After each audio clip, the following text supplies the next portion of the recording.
What's up? I am David Long. This video is a clip from my recent video, Why Non-Reductionism is a Better Meta-Theory. If you enjoy this clip, consider watching the full-length video.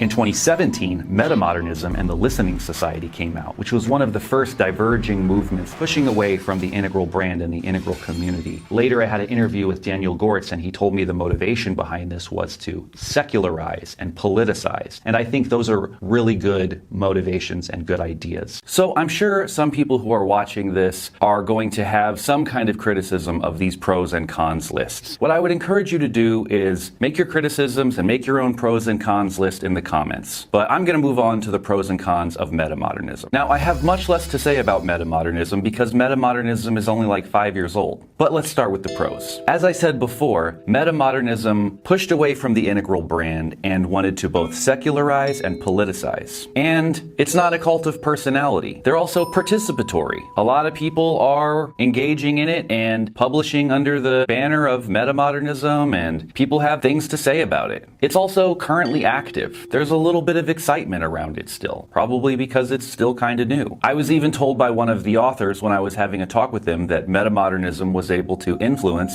a political party in Denmark. So that's all good. Now let's talk about the cons. I think one of the biggest cons is that there are unclear standards. You see, the title metamodernism actually already existed before this new project was rebranded with that name. I think the reason that they chose metamodernism was because people were talking about the development of a particular style of art, postmodern art, talking about how postmodern art is cynical and sarcastic, and there's this new emerging style of art that has an authentic irony and a new kind of sincerity, but a more mature and nuanced kind of sincerity, not like a naive sincerity. And so the authors of metamodernism thought this kind of aligned with what they were doing, and metamodernism is a way of talking about this postmodern stage in the line of art or movies or something like that. So the problem here is that because there are different authors publishing under the title metamodern, what it means to be metamodern is actually not clear.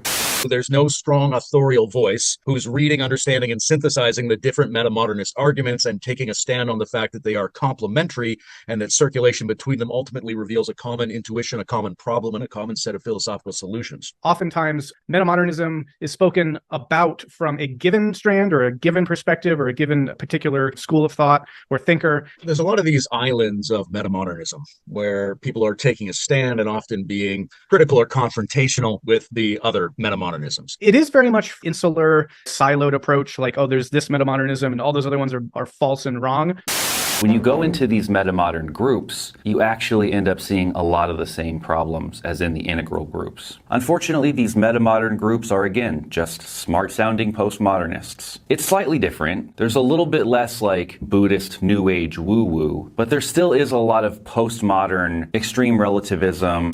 There's some controversy over the idea of developmental stages in general, both in terms of whether it applies as a valid explanatory tool, but also in terms of whether it's good pragmatic PR from metamodern ethos that's trying to attract sensitive souls growing beyond postmodernism. Should we be cautious about foregrounding developmental models, or is that hesitation merely the result of people being cowards? The word development, I'm not using that one as much. You can frame very similar ideas using slightly different language in a way that actually be more amenable to people, more comfortable. The reticence to adopt developmental framings is this reaction to one of the key emphases of postmodernism was this rejection that totalizing absolutistic notions of development and progress, capital P, that the modernists were up to. You're going to be making one small step. When you frame it that way, that's much more amenable to postmodern thinkers who are very skeptical of capital P progress, who would say like, okay, maybe I could accept some notion of infinitesimal progress. But at the same time, you're still acknowledging that there's something like progress at work. That's a lot of the sorts of gestures that are underway in this metamodern engagement with like postmodern and modern ideas. The metaphor of a higher level of perspective is attractive and off-putting, and I think equal amounts. But there certainly seems to be an incongruity that can become apparent to us at the heart of the postmodern. There's a performative incongruity there, that you can't say everything is relative and that egalitarianism is a superior moral position without saying you have a higher perspective and it's a superior moral position. So there's a failure to take their own position seriously. And if they do take it seriously, it implies that they are near the leading edge of a progressive movement. What do you think is the validity of metamodernism specifying functional versus dysfunctional examples of other cultural codes? The integral discourse and the metamodern discourse are both talking about forms of postmodernism. A meaningful difference in the metamodern discourse as being a bit less apt to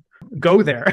The use of terms like better, worse, or functional, dysfunctional, because the cultural studies folks will look at a move from postmodernism to modernism. There's no normative or axiological element there at all. It's just, oh, you used to like grunge music and Nirvana, now you like Punch Brothers. There is a need to get more clear about the tools necessary to distinguish what's actually postmodern. Going postmodern on postmodernism revives normativity, but we're not necessarily being totalistic in our application of that normativity. But since we discovered it, we should be able to normatively use it to evaluate other things. Otherwise, aren't we just being postmodern about this? That's a yet to be clarified frontier in this discourse. A lot of metamodern theorizing is still happening from a more postmodern sensibility. Hansi Freinach's work, arguably, is not just talking about metamodernism, it's trying to do metamodern philosophy in a metamodern register. So I do think that a big reason why the whole developmental framing is so anathema to some metamodern theorists is precisely because of this issue of normativity. I think that the academy is still obviously thoroughly postmodern. And so if you're trying to do academic work on the topic of metamodernism, you don't want to touch normativity. I would say that the normative aspect is really crucial. And I do think it is an important adjudicating aspect for determining what theories really are metamodern. But I've seen ideas coming out of the quote unquote metamodern scene that I would say aren't metamodern at all. The phrase I'm hearing that I think might lead to future clarity on this subject is in a metamodern register. It's like a more philosophical postmodernism with some few integrative distinctions online. But it really only goes up to personal integration. In fact, there's some strong pushback against collective integration, the idea of death to turquoise. Why? Because they feel like there has to be a society at this level for this level to exist. Although I don't think that really works because there's not really a society or a culture at the postmodern level either. So there's unclear standards, no real authority on the topic, different authors with different things to say. I would try to bring up the fact that I knew some of the founders and I would talk about what their intentions are, and they would be like, yeah, but they're not the authority on what metamodernism is. This other person also wrote about metamodernism too. So there's a diversity of ideas in metamodernism. It's like, okay. And they don't have a map like integral. So there's not like a clear chart that you can point back to and you can tell people, hey, check your map. And if you go into metamodern groups, they don't know the theory. They don't know meta theory. They've actually lost ground. They've lost authority. They've lost the maps. They've lost the theory. They've lost all ideas about what metamodernism really even means. They have some very loose ideas about it. And so again, you have a meta theory group that is metamodern in name alone. And there's nothing to appeal to. There's no standards for leadership, they don't have healthy communities, and it's all translation based. There's no idea about how we can work together to create transformative new systems. The best they've done so far is to influence the current political systems, which is good, better than nothing, but I think we can do better. I was even challenged to a debate by one of the leaders of these metamodern groups, and he was completely unqualified to be a leader in this space. Not only was he himself toxic in his behavior as a leader, but he was saying that whole elements of the theory are racist, like talking about stages are racist. I was telling him that he's not qualified to be a leader in this space because he doesn't know the theory, and then he started calling me racist. And when the moderator asked if he was even interested in learning the theory, he said no. So this is a problem. It's just one proof that there's no standard for leadership in these places, no real idea of what it really means to be metamodern. They have no idea about the theory, and many of them aren't even interested to learn it. So again, if you think I'm missing anything in terms of pros and cons, or you want to comment about any of this, feel free to do so in the comments below. I'm sure that a lot of what I'm saying here is potentially very controversial to people who are in the metamodernism community who don't like what I'm saying in terms of these criticisms. Go ahead and post about it below.